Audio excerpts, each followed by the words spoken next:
Earlier, in a fit of frustration, Diesel lost control of himself and shunted some trucks into a wall in the yards at Wellsworth. The mess had finally been cleared up and the buffers and wall mended. But because of the cleanup, there was a backlog of trucks waiting in the sidings of the yards. This job requires more than one engine. I better call the Fat Controller to see what engines he could spare. So he did, and he explained the situation to the Fat Controller. Paxton is nearby the quarry, and I don't have any other engine spare that can do the work except for Duck. Right, sir. Thank you. After he put down his phone, he turned towards Diesel. I've managed to acquire Paxton to help out. And also Duck. But, sir, you know all the trouble that he's caused. I know, but he's the only other one available, and I need you two to work together. I don't want any funny business from either of you. And he walked away, leaning behind Diesel, growling to himself. The two engines were soon put to work. Later, Paxton arrived. "Hello," he said cheerfully, but he could see the tension between Duck and Diesel.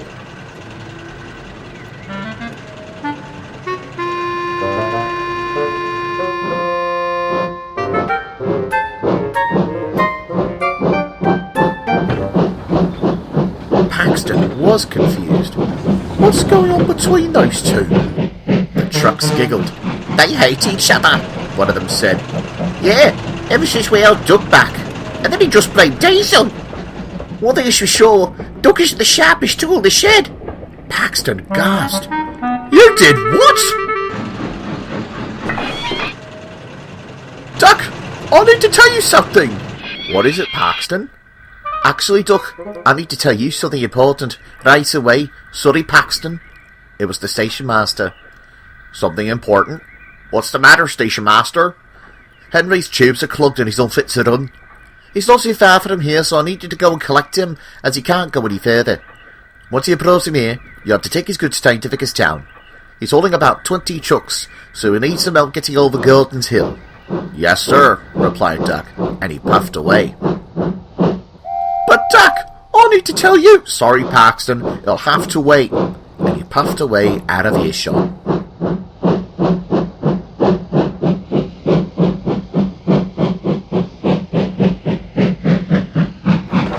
He collected Henry and pulled the big green engine and his long train into the station.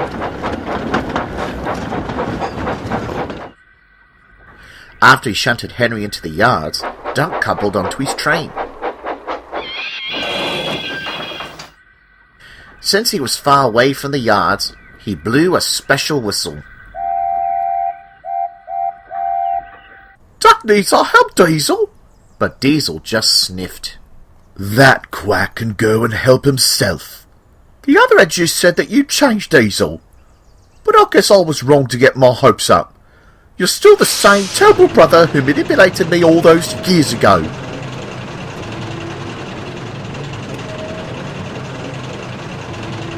"But I have changed." Paxton buffered up to Duck's train. He blew his horn to notify Duck that he was banking. "Paxton, is it just you back there?" "Indeed," Paxton called back happily. "Is Diesel there too?" "No, he said that you could go help yourself." "Forget him then," he said. "We can do this the Great Western way."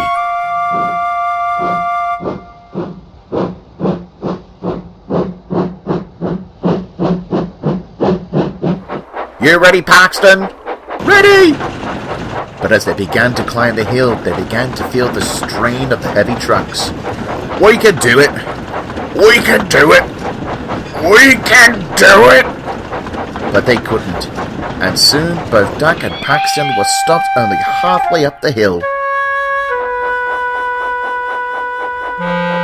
"Oh dear."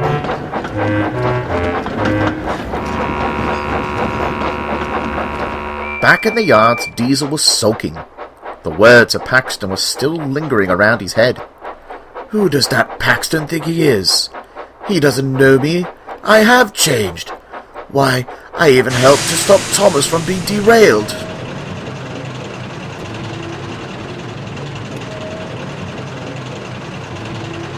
Paxton tried to push Duck up the hill, and Duck tried to pull. But nothing worked. Duck's driver was worried. "We need more help, or else we'll be stuck here for ages." "Oh, what a fool I've been." "Who's that?" Duck called. "It's Diesel, Duck!" "Diesel?" gasped Duck. "What are you doing here? Don't tell me you might actually help."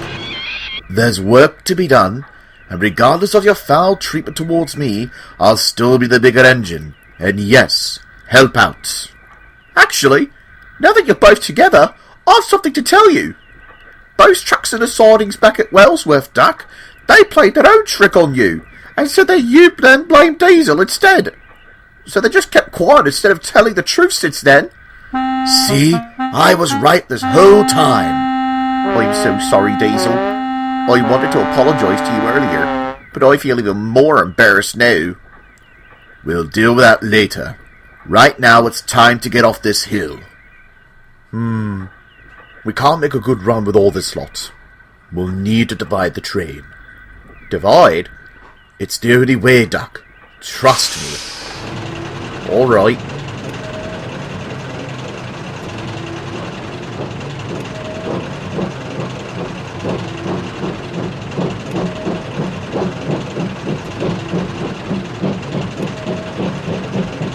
Diesel was right. With the train divided, they managed to run up the hill with ease.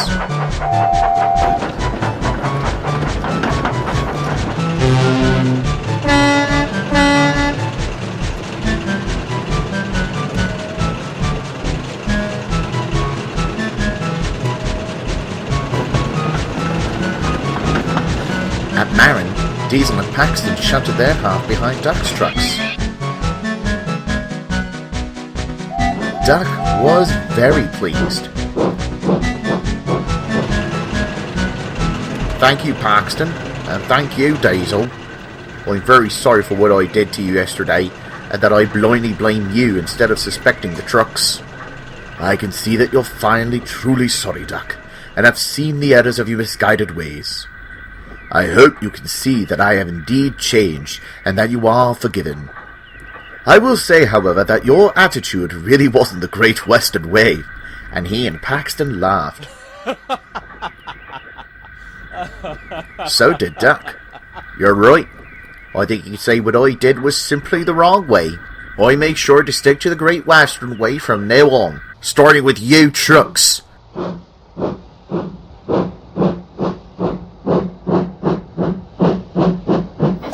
"Ow! But we want to stay right where we are. We're comfortable here. That's why we held you back the first time." "Well, too bad," replied Duck crossly. They didn't give him any more nonsense after that. "Good show, Duck," called Diesel.